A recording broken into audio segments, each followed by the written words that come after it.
In the very core of Nigeria, beneath the blazing sun and amidst the swirl of faith, passion, and power, stands a man.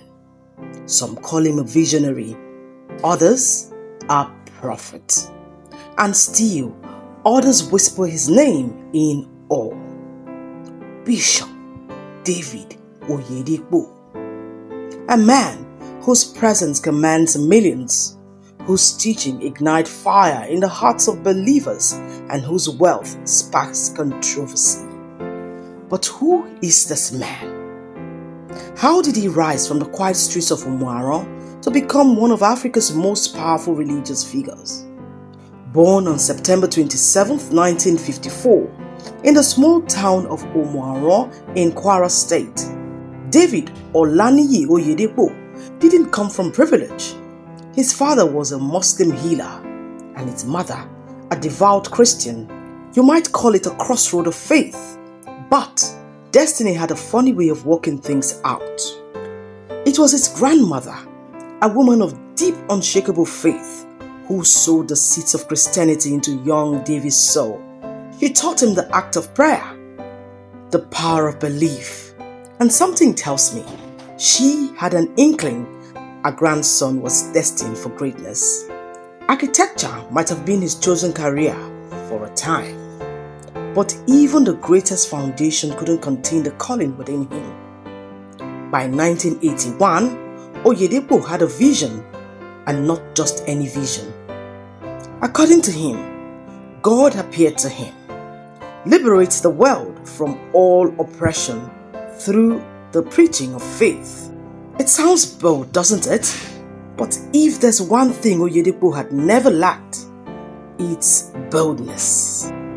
With nothing but vision in his heart and faith as his anchor, Oyedepo founded Winners Chapel in 1981.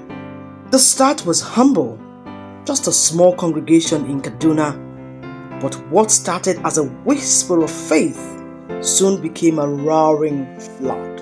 By 1999, that tiny congregation had exploded into what would become the Faith Tabernacle, the largest church auditorium in the world at the time.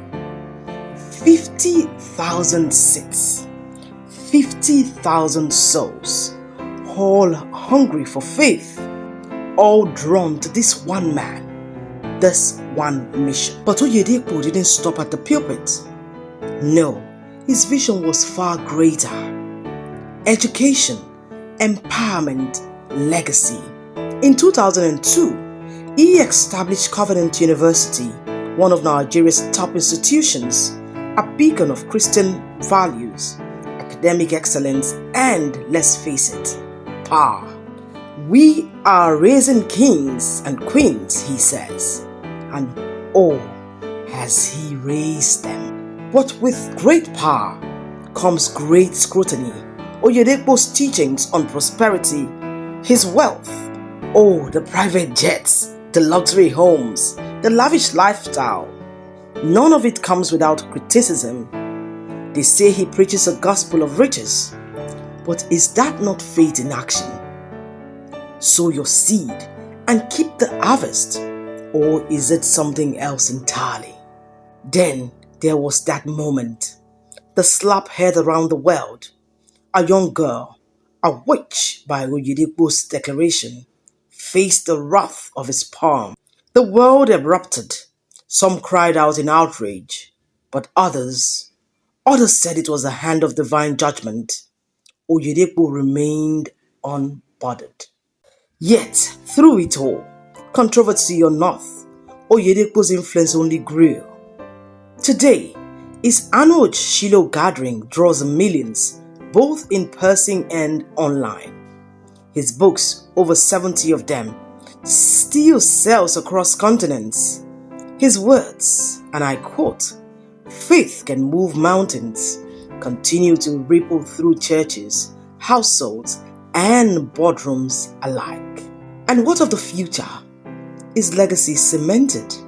His children are primed to lead. David Oyedepo Jr., Isaac Oyedepo, both groomed to carry on the family empire. The Winners Chapel dynasty. A man of many titles, visionary, leader, billionaire, controversial figure, and yet he remains steadfast, unshaken. His mission, still the same as that day in 1981, liberates the world through the preaching of faith. Bishop David Oyedepo, a man driven by faith, followed by millions and undeterred by the storms of life. His story is far from over.